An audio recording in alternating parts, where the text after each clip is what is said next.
Voilà tout pour les titres. Bienvenue à tous. Premier sujet à la une de l'actualité. Les délégués aux travaux des concertations nationales se sont retrouvés ce mercredi au Palais du Peuple pour la deuxième plénière. Depuis le début de ce forum, le bureau du Présidium a officiellement présenté les membres désignés dans les groupes thématiques ainsi que leur répartition dans les États généraux.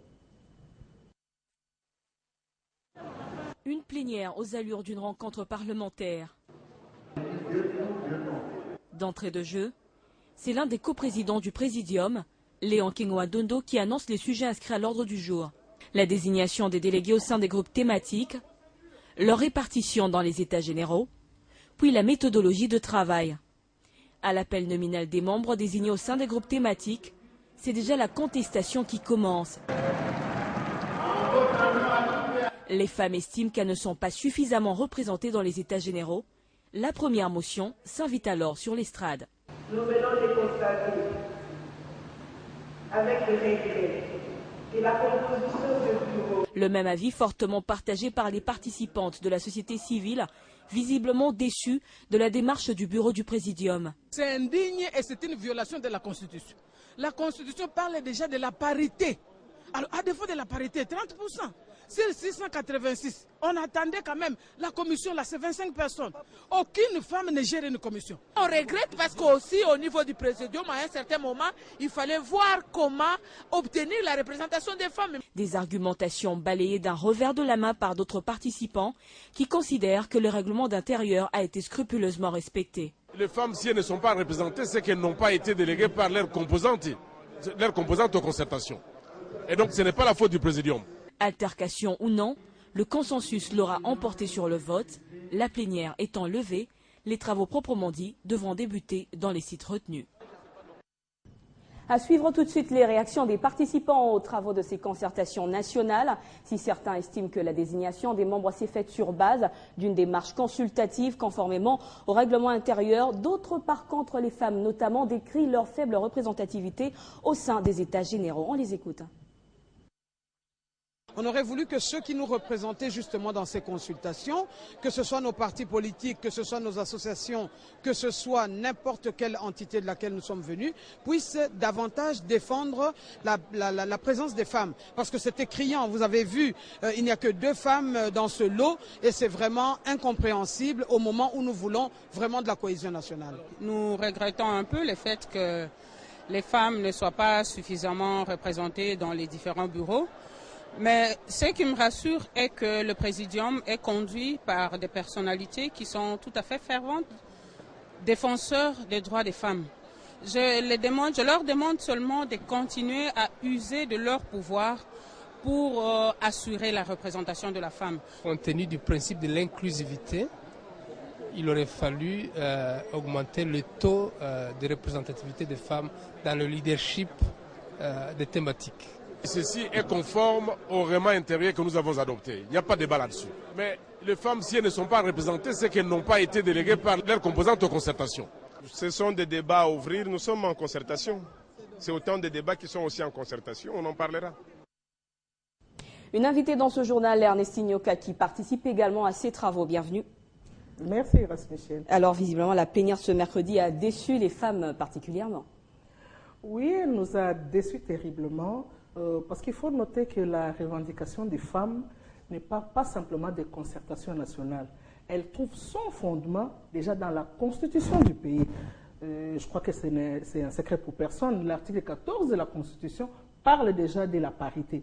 Et donc, ce qu'il fallait faire, c'est qu'au niveau déjà au niveau des plateformes, des partis politiques qui envoyaient déjà les personnes, au niveau des diverses composantes, on devait déjà respecter ces quotas de femmes pour qu'au Présidium, on sache aussi avoir une certaine représentativité. Mais ce qui est vrai, c'est qu'il y a beaucoup de femmes.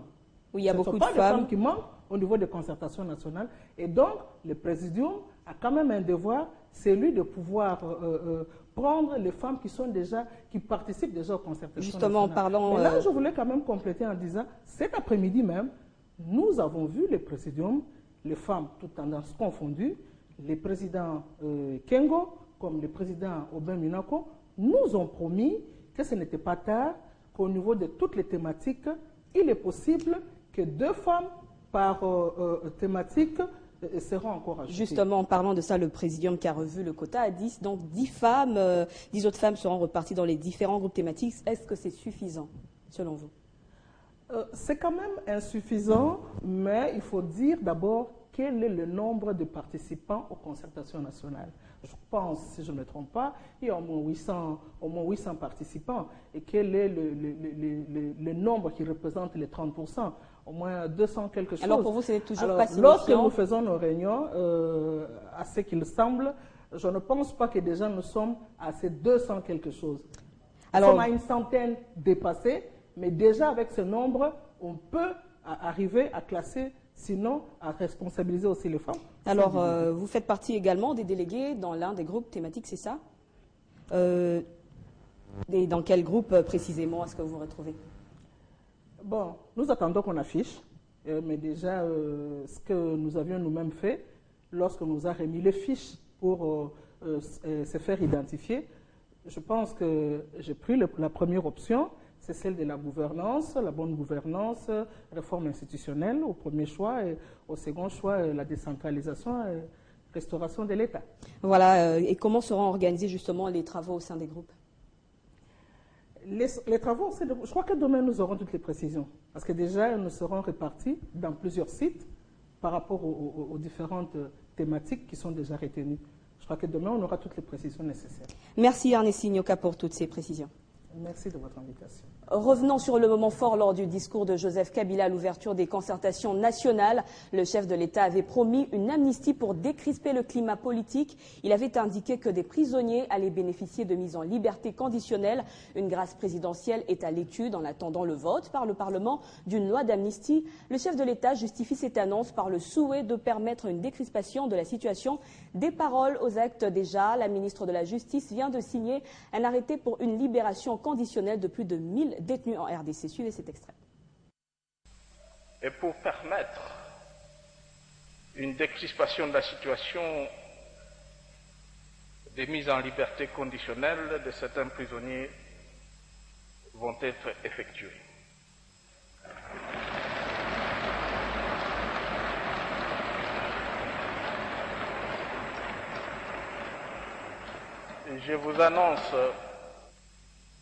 Je vous annonce par ailleurs qu'une grâce présidentielle est à l'étude en attendant le vote par le Parlement d'une loi d'amnistie.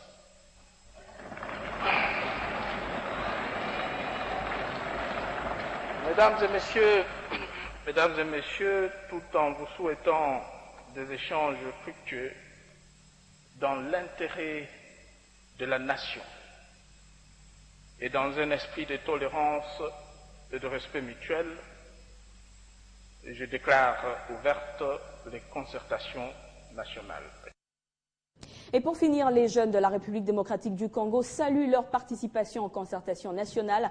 Déclaration faite par Alfred Isengo, président du Parlement des jeunes en RDC. Il était l'invité de la matinale sur Télé 50. Mathieu Kamango. La jeunesse participe dans ces assises, parce qu'il a répondu premièrement à l'appel du chef de l'État, qui veut que le Congolais puisse pouvoir se débattre en toute liberté et sans contrainte pour pouvoir régler le problème de ces pays. Concertation nationale, les jeunes de la République démocratique du Congo disent merci au président de la République pour cette initiative.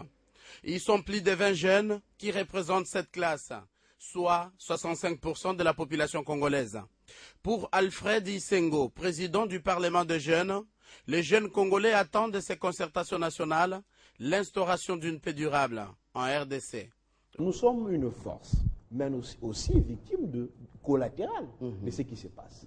Donc, en tant que victime et en tant qu'acteur, voilà pourquoi nous participons. Nous participons là pas en tant que victime, mais en tant qu'acteur, pour pouvoir répondre aux questions réelles sur la cohésion nationale, des questions réelles sur comment mettre fin aux spirales de guerre à l'est du pays, afin de pouvoir mettre le Congo sur le rail de développement. La participation des jeunes n'est pas une recherche de postes, mais plutôt une volonté ferme de contribuer à la cohésion nationale. Voilà qui met fin à ce journal consacré aux concertations nationales. Merci à vous de l'avoir suivi.